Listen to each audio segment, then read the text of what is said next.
Mas o amor, você fala sobre amor igual o Bruno e Marrone? Não, eu falo... Olha, minhas músicas de amor geralmente é quando o cara... tipo o Bruno e Marrone. O cara, sempre quando eu levo um pé na bunda, eu faço uma música de amor. Né?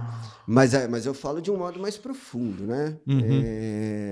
Mas não falo, assim, algumas músicas são de amor. Eu falo de sociedade, eu falo de história nas músicas.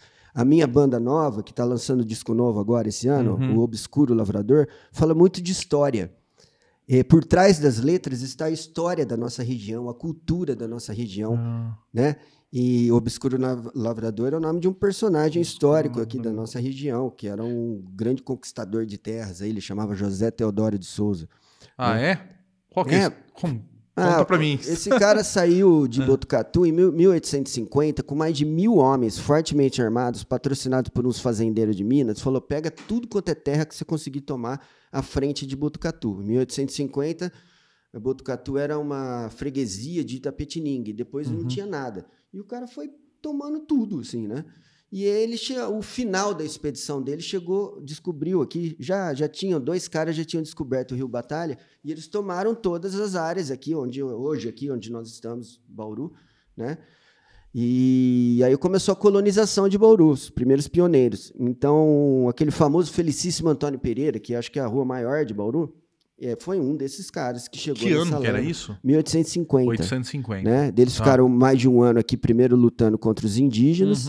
Por isso eu tenho que dizer sempre que o nome da banda não é uma homenagem, é uma alusão. Por isso que o disco é obscuro, assim, né? Uma coisa tétrica, né? Certo. Senão vão falar que eu estou aplaudindo o Obscuro Lavrador, né?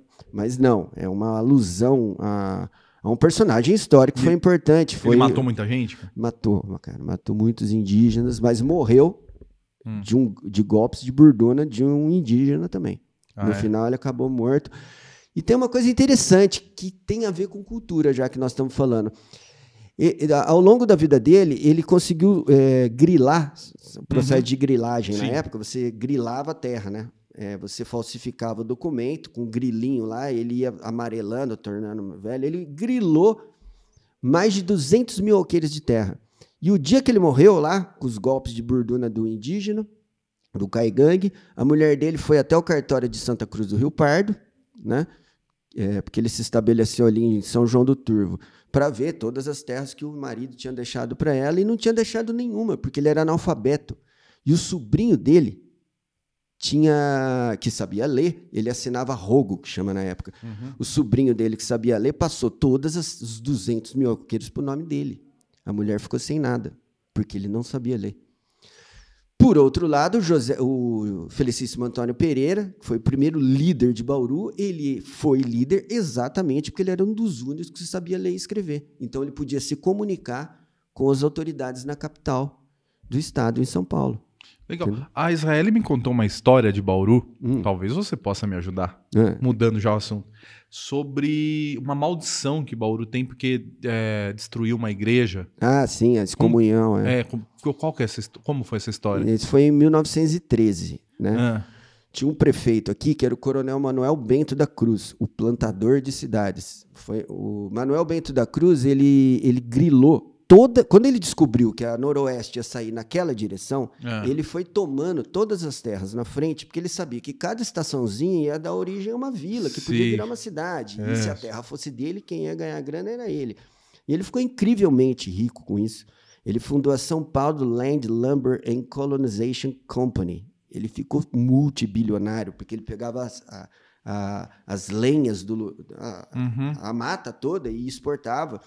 E ele grilou todas as terras e ia vendendo. Ele criou muitas cidades aí, Birigui, Penápolis, Araçatuba, tudo criação dele. Aí ele resolveu ser prefeito de Bauru. Ele veio aqui meio que tomou, porque era coronelismo, né? Tomou meio quase que na força a cidade e virou prefeito.